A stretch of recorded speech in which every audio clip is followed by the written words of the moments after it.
Amém, queridos? Vou começar lendo aqui algumas frases de avivalistas. G.G. Finney, ele diz o seguinte: a maior necessidade dos nossos dias é poder do alto. É ou não é, irmãos? Quando a gente sente o poder do alto, meu amigo, a gente se quebra. A gente chora, a gente se quebranta. Tudo que é perturbação, angústia, tudo que é tristeza é diluído, desaparece, e vem uma alegria, uma força, uma fé, uma autoridade, né? Que a gente é empoderado dos céus. Então esse avivalista diz: a maior necessidade dos nossos dias é poder do alto. E um outro avivalista, F.B. Meyer, ele diz: se o próprio Cristo só iniciou a sua pregação depois de ter sido ungido, nenhum jovem deve pregar enquanto não tiver recebido a unção do Espírito Santo.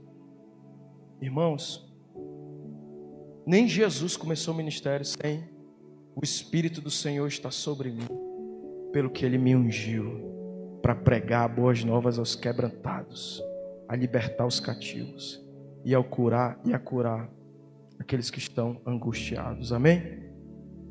Ele disse: hoje se cumpriu uma unção aqui. O Espírito Santo desceu sobre ele lá no início do ministério dele e pousou sobre ele. Então eu e você, ele diz aqui um jovem, né? Mas cada ministro não pode fazer o ministério sempre. E como o pastor quer a unção? É avivamento, irmão, é santidade, é se separar das coisas desse mundo. Cara, Netflix, vai para lá, irmão.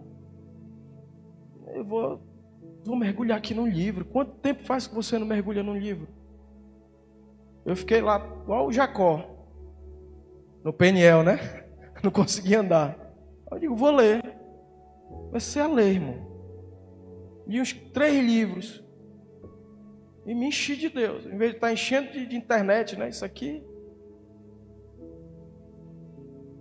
E aí o Oswald Chamber, ele diz o seguinte: evitemos ficar discutindo sobre a palavra de Deus, vamos obedecê-la. Muito debate teológico, muitas elucubrações doutrinárias e pouca obediência à palavra de Deus. Diga: avivamento é parar de discutir a Bíblia e obedecer o que ela diz. Amém, queridos? Eu lembro o pastor Márcio Valadão, ele falava uma coisa: não procure entender a Bíblia, procure obedecer aquilo que você entende. Se Deus falou contigo, obedece. Amém, queridos? Eu quero entender a Bíblia. Tu vai ficar numa loucura, que é um mistério, é um livro que só se interpreta mediante a revelação do Espírito Santo. Amém? Mas o Espírito Santo revela pequenas porções. Eu pego um versículo daquele, irmão, eu posto lá. Eu estou sendo abençoado todo dia, uma gota do reino de Deus na minha alma, que me irradia ali para o dia, e eu fico maravilhado. Um versículo, um pequeno trecho, é uma gota de poder de unção nas nossas vidas, amém? Se eu pegar aquela palavra e dizer: ela é minha, eu vou fazer ela. Meu irmão, é para me alegrar? Tá tudo errado aqui, até a história ilustrativa lá, né? A fulana estava desempregada, estava cheia de dívida, mas ela viu que a alegria do Senhor, ela leu Neemias 8:10, e aí ela começou a se alegrar em Deus, dar importância para a presença de Deus, e aí ela começou a repartir, que Neemias, né, diz: come, bebe, toma vinho doce, se alegra, porque a alegria do Senhor, aí ele diz lá, e reparte.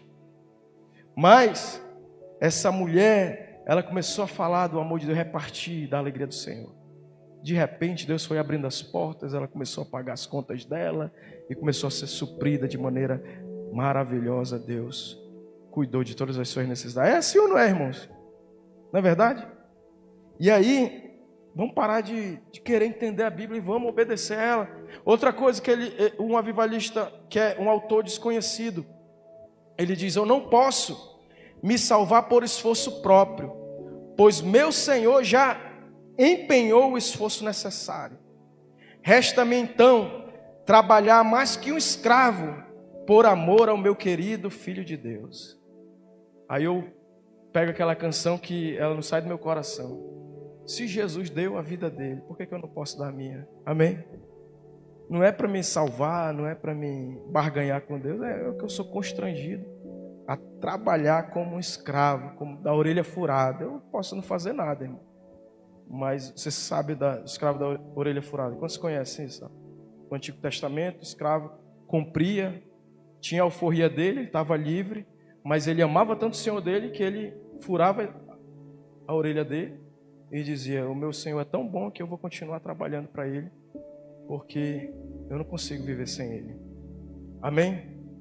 E aí, para encerrar essa introdução, à luz da cruz de Cristo, não é chocante a maneira como eu e você vivemos? Alan Redpath. À luz da cruz de Cristo, não é chocante a maneira como eu e você vivemos? Como a gente faz tão pouco, né? O sacrifício de Cristo e o que eu faço por Jesus é tão irrisório que eu preciso fazer mais, amém? Que eu vou me doar mais. Para pagar, não, porque é impulsionante. Deus é um Deus de prática. Deus não é um Deus de teoria.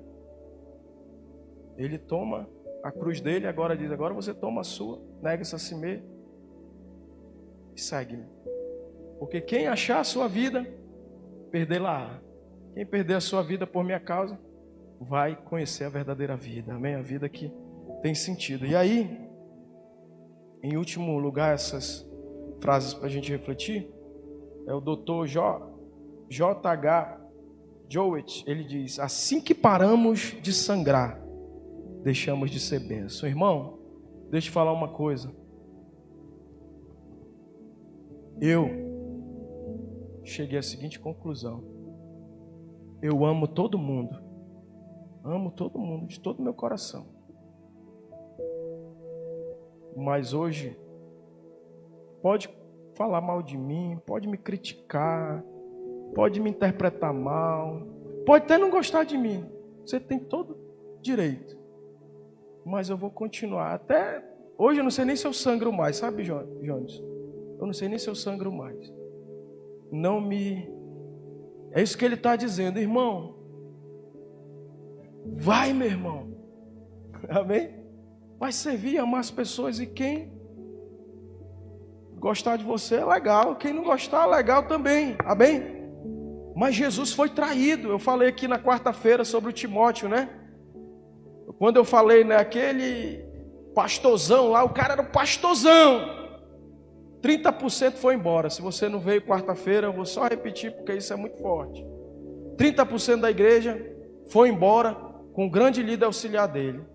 Esse pastorzão pegou, ficou frustrado. Quem é que não fica, né? Uma igreja, 30% foi embora. Depois vou começar um novo ministério. Vou investir em 2 líderes leais que eu tenho aqui, um casal leal. Colocou lá numa nova comunidade e começou o ministério. Esses 2 líderes que eram leais foram desleais, cometeram alta traição. Esse cara ficou frustrado. Depois de anos, ele pega o filho dele e diz: vai lá naquele lugar ali e abre uma nova igreja. O filho dele foi e abriu a igreja. Sabe o que aconteceu? Na hora da maior crise daquele filho daquele pastorzão lá, aquele sexto pastor, os líderes auxiliares abandonaram ele e venderam ele. Sabe quem era esse pastorzão? Deus Pai. Pastor da igreja lá no céu. 30% foi embora com Lúcifer, anjo de luz, auxiliar. Depois ele diz: eu vou começar uma congregação lá na terra. Enviou um casal de alta confiança, Adão e Eva. Traíram a confiança dele. Depois de algum tempo ele enviou o filho dele, Jesus, para começar o ministério. E aí o ministério de Jesus, no pior momento do Calvário, foi traído por Judas, foi negado por Pedro e foi abandonado. Teve que carregar a cruz sozinho. E aí a gente chega à seguinte lição: pode ser o maior pastorzão, irmão, mas se não tiver um Timóteo, se não tiver alguém que é um líder leal, irmão, não vai. E Deus está levantando aqui na IEV uma geração de líderes leais, de Timóteos leais, que vão ser fiéis ao chamado, que vão pegar a mão no arado e não vão olhar para trás, e vão pegar e vão ficar firmes, amém? E vão ser confiáveis, e vão ser auxiliares, vão ser pessoas que vão socorrer ou auxiliar aquele que socorre. Eu sou auxiliar aqui, irmão. Eu estou para socorrer, amém? Eu estou para ajudar, eu estou para dar estabilidade. O cara está meio ali, eu vi essa semana as irmãs, eu digo, meu irmão, não te apavora. Não te apavora, fica tranquilo, vai dar certo. Se não der, amém, você fez a... Eu tenho raiva, irmão, de quem só fala. Falar é fácil demais, mas meter, como diz o pessoal do marketing, né?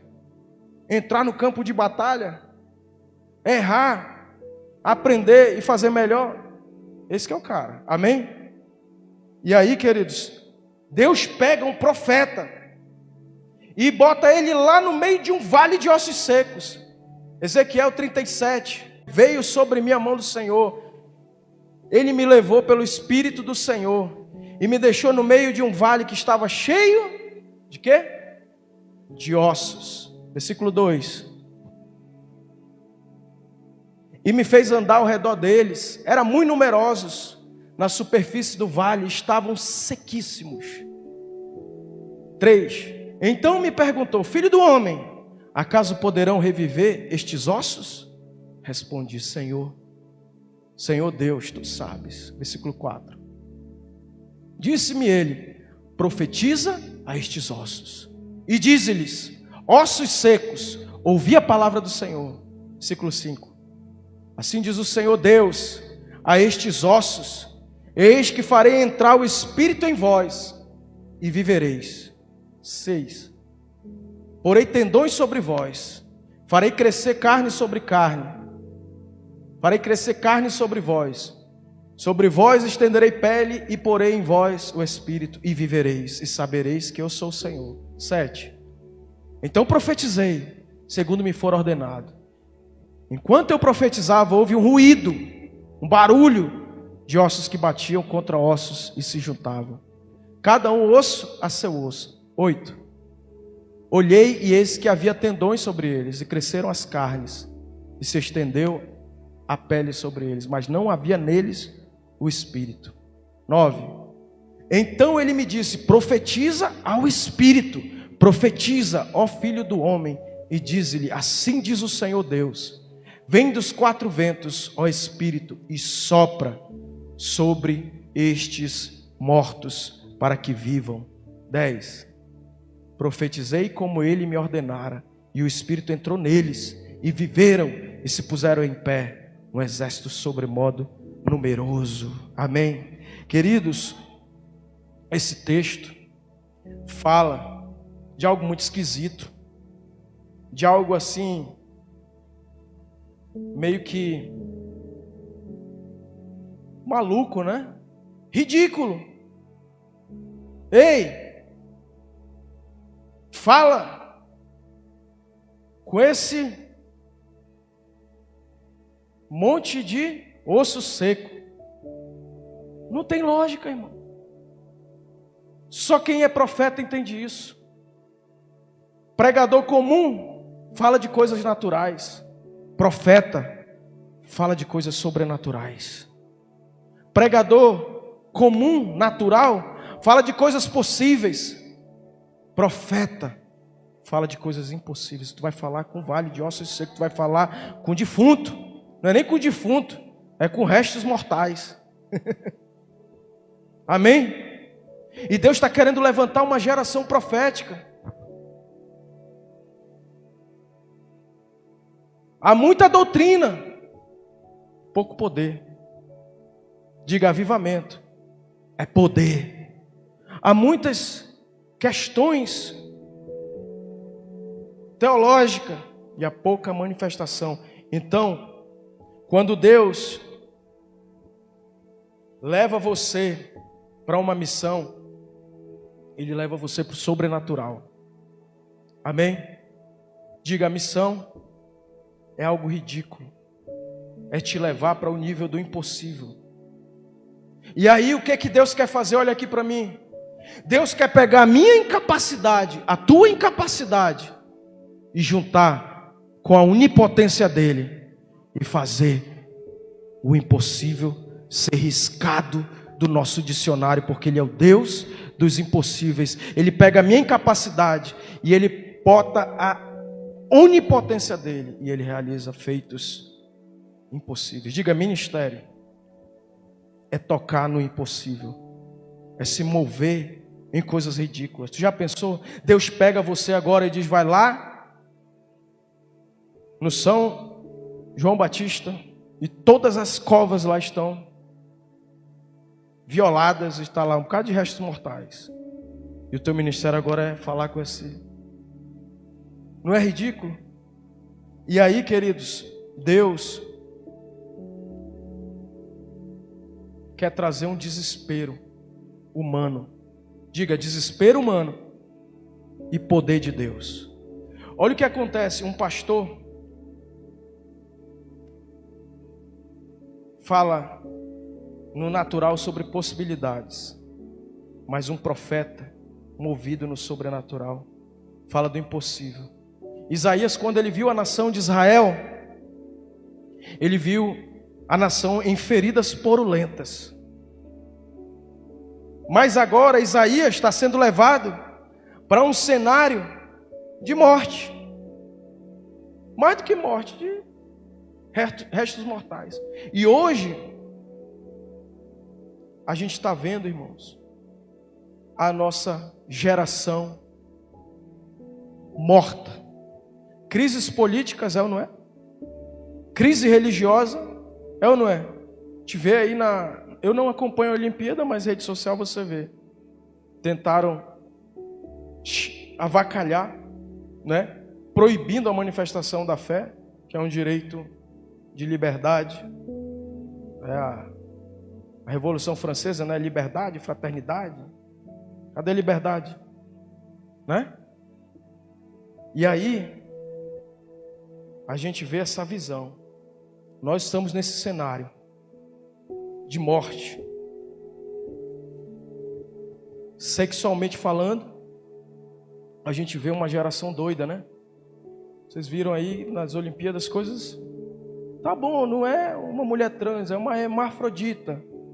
Mas ali a gente vê, meu amigo, o perfil biológico dela com mais hormônio masculino. O cara vê, não precisa de inteligência, só é olhar e ver, irmão. E aí, vamos fazer então equidade. Tá bom, bota para brigar com o macho. É hermafrodita, né? Não é mulher trans, então é hermafrodita. Então bota para brigar com o macho. Vai brigar com uma mulher. Mas o lógico hoje é patético, é crime, né? Crime agora, homofobia. Nós vemos uma geração morta sexualmente e a Bíblia está dizendo isso, né? A gente vê pessoas na internet, uma lá virando cobra, né? Boca de cobra. Tu é doido, é? Eu passei assim na minha timeline, eu vi aquilo, eu não consegui ver, irmão. Coisa assim. Um dia eu estava na igreja, veio 7 demônios e a mulher ficou igual desfigurada. Mortas. A moral acabou. Os valores sepultados. O profeta Ezequiel é levado pelo Espírito de Deus para uma geração como essa, de pessoas mortas. Diga: o avivamento no vale de ossos secos. Um símbolo de desespero e morte total. Esses ossos representam a casa de Israel, que estava espiritualmente sem esperança e completamente morta. É ou não é, irmãos? É o cenário. Muitas vezes somos como esses ossos, desanimados, sem esperança, mas Deus não nos pede para fazer o que é possível. Deus não está fazendo, olha, tu vai lá e tu faz isso aqui. Deus não está pedindo o possível. Ele pede que nos unamos com nossa incapacidade e a onipotência dele, para que a palavra impossível seja riscada do nosso dicionário. A pergunta é de Deus. Olha só, irmãos, isso é muito forte. Deus pergunta para Ezequiel: poderão viver esses ossos? A resposta humana natural seria não. Irmãos, Deus não está atrás de uma discussão natural, doutrinária, de uma explicação lógica, racional. Amém? Deus quando ele dialoga com o profeta, com o homem espiritual, ele poderia ser natural e dizer: não pode, Senhor. Esses ossos secos aí que estão tudo restos mortais, a cabeça para lá, o fêmur para cá, o mocotó para lá. Não pode, Senhor. Uma resposta humana natural é dizer: não tem como. É ou não é, queridos? Mas o profeta tem visão sobrenatural e ele diz: Senhor, tu sabes. Essa resposta eu não tenho, mas tu tem. Amém, queridos? Diga para o seu irmão: tem muita coisa que você não vai ter resposta, mas Deus tem. Deus tem. Pastor, eu estou enfrentando situações, cenários que você não tem como explicar, mas o Senhor sabe, tu sabes, Senhor. Amém? E aí, ele reconheceu que para Deus nada é impossível. Digo, o avivamento é quando a gente sai do natural. Cara, eu vou colocar aqui numa terceira sexta-feira, a gente vai fazer uma reunião ministerial. Vai se convocar todo mundo. Quem está atuando e quem não está atuando, vem para cá. Tem um plano lá, estratégico, tático, operacional. Mas eu não estou preso a plano. Amém, queridos? Nós precisamos do poder de Deus. A gente coloca ali uma ideia. E eu quero que você entenda isso. Todos os teus planos, até pessoais, eles são vivos. Porque você é um ser vivo, que muda circunstância, que muda tempo, que muda condições. E você tem que estar com planos, com estratégias vivas, amém? E que tem que se adaptar, e que tem que melhorar, e que tem que ser refinados, aperfeiçoados. Amém, queridos? Melhorada, não há nada bom que não se possa melhorar. E Deus está dizendo assim: é chamado a obediência e fé. Ezequiel foi ordenado a profetizar para os ossos secos. Ele não fez nenhuma exposição doutrinária. Ouça isso, irmãos. O mundo não está querendo mais definições do Evangelho, e sim demonstrações do poder de Deus. Pastor, e como que esse poder de Deus se manifesta? Através da tua simplicidade, irmão. Profetiza, filho do homem. Amém? Como que profetiza? Eu não sei, irmão. Não tem regra. Não tem um formato. Fala de Deus. De que Deus? Daquele que fez algo na minha vida e na tua vida. Amém, queridos? Pastor, eu tenho que fazer um curso teológico, eu tenho que estudar hermenêutica, exegese, eu tenho que estudar homilética, eu tenho que ter uma retórica poderosa. Não! Você tem que ter uma experiência com Deus e falar. Profetiza, diga para o seu irmão: o poder de Deus está na tua vida. Uma obediência, diga, a um chamado. Mas como que é essa obediência, pastor? Uma obediência de fé. Irmãos, eu estava tomando banho no Igarapé e eu estava testemunhando para uma família inteira. E o velhinho ficou me escutando atentamente. Como isso, pastor? No teu modus vivente, no teu modo de viver diário, fala do teu Deus. Chamado à obediência de fé. Amém, queridos? Para quê, pastor? Para que os ossos secos. Ezequiel foi ordenado a profetizar. Ele não fez uma exposição doutrinária. Profetiza, em primeiro lugar, indo para o final. Profetiza para ossos secos. Ezequiel conheceu a Deus mesmo diante do que parecia uma insanidade total, uma loucura, uma coisa sem lógica. Ele disse para os ossos: ouvi a palavra do Senhor. Osso! Se os vivos não ouvem, tu dizer osso, ouça a palavra do Senhor. Uma loucura, irmão. Mas o profeta é doido. Ele é uma pessoa criada numa dimensão que ninguém entende, que é uma visão solidária, uma visão solitária. Ele está recebendo uma direção, irmão. Não questiona aquilo que Deus está falando para ti. Ninguém vai entender. Você não precisa ser compreendido. Você tem que só obedecer às loucuras do reino de Deus. Amém, queridos? Vai e abre um GC. É uma loucura, irmão. Fala com ossos secos. E aí ele diz: ouve a palavra do Senhor. Que loucura! Mas Ezequiel fez o que lhe for ordenado, e Deus operou como sempre. Houve um ruído. Deus poderia ter insuflado vida nesse momento de ossos com apenas um sopro de seus lábios onipotentes, mas ele escolheu agir através da obediência de Ezequiel. Isso nos ensina que a obediência à palavra de Deus, mesmo quando parece insensato aos olhos humanos, é crucial para vermos o mover de Deus em nossa vida. Olha aqui para mim, querido. Ele profetizou, houve um ruído. Mas diga, avivamento é mais do que barulho, é mais do que emoção, é mais do que coisas aparentes. Deus poderia naquela hora ter soprado com os lábios onipotentes e ter gerado ali, mas a obediência de Ezequiel, do profeta, é que Deus queria usar. E aí ele disse: e aí? O que tu vê? Eu vejo agora os ossos estão juntos. Tem tendão, tem pele, mas está morto. Então, não profetiza mais aos ossos.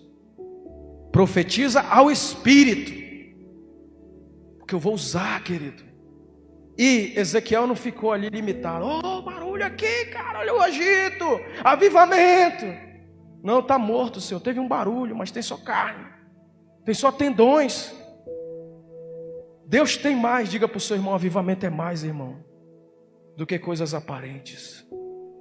Profetiza ao Espírito. Sopra dos quatro ventos ao Espírito. E aí, querido, processo de restauração.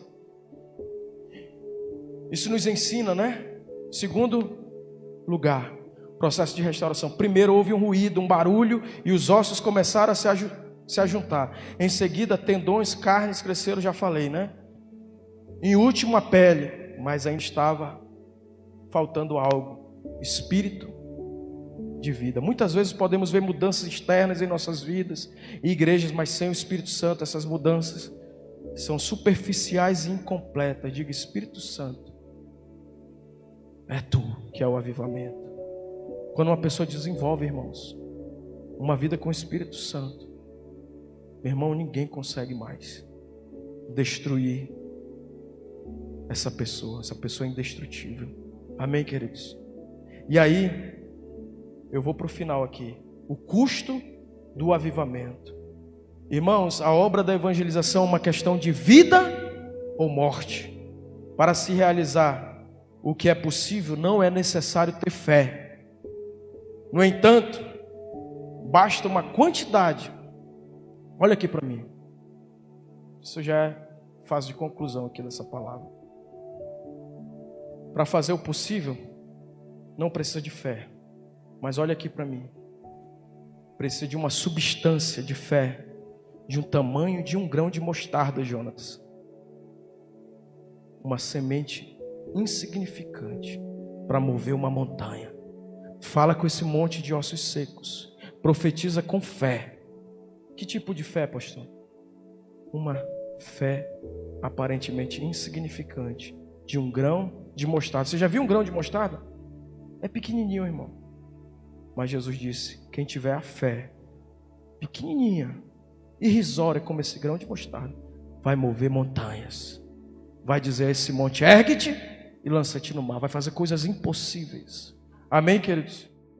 O avivamento não é apenas uma série de reuniões ou emoção temporária. É uma transformação profunda e duradoura, iniciada pelo Espírito Santo, que resulta em arrependimento. Diga: avivamento resulta em arrependimento, santidade e um zelo renovado por Deus. Amém? Arrependimento, santidade e um zelo renovado por Deus. É importante entender que avivamento não vem sem custo. Exige oração fervorosa, arrependimento genuíno e um compromisso de buscar a Deus acima de tudo. A necessidade de um profeta. Diga: um profeta precisa se levantar. Quem é esse profeta? Diga: sou eu. Sou eu esse profeta. Os profetas são homens, são seres humanos, eu vou dizer, não homens, né? Porque são homens e mulheres solitários. Eles andam sozinhos, eles oram sozinhos. O próprio Deus, ao criá-los, os fez diferentes do homem comum, do ser humano comum. O divino princípio da seleção é inescrutável, mas que ninguém se desespere ou se julgue inútil por você achar velho demais. Deus, quando foi levantar Moisés, ele tinha 85 anos. Deus, quando foi levantar um chamado profético, ele levantou George Miller, um grande avivalista missionário. Ele pregou a milhões de pessoas, a viva voz, milhões de pessoas. Ele tinha 75 anos quando Deus chamou ele para pregar um avivamento missionário, e ele pregou a viva voz. Milhões de pessoas ele alcançou. Amém? O chamado profético. Os profetas de Deus são muitas vezes chamados a proclamar mensagens impopulares e caminhar contra a corrente. Eles são chamados a ver com os olhos de Deus e a falar as palavras de Deus, mesmo quando isso lhes custa caro. Ezequiel foi um desses profetas. Ele estava disposto a seguir as ordens de Deus, mesmo quando isso parecia insano, parecia louco. Sua obediência resultou em um milagre que ninguém poderia ter previsto. Quantos profetas de Deus tem aqui? Eu queria te convidar a dizer: Senhor, eu vivo na geração do vale de ossos secos. Um monte de vale de ossos secos, um monte de ossos secos. Mas eu sou o profeta que vê o sobrenatural. Eu não ando pela minha lógica humana, eu ando pela chamada profética. Aquilo que o Senhor mandar fazer, pode viver, tu sabes. O que tu mandar eu vou fazer. Eu vou obedecer o chamado em fé. Profetizo. Quero que você, vamos cantar o louvor e nós vamos para essa parte final mesmo, pedindo que Deus venha liberar sobre nós esse fogo profético no nosso coração. Amém, queridos?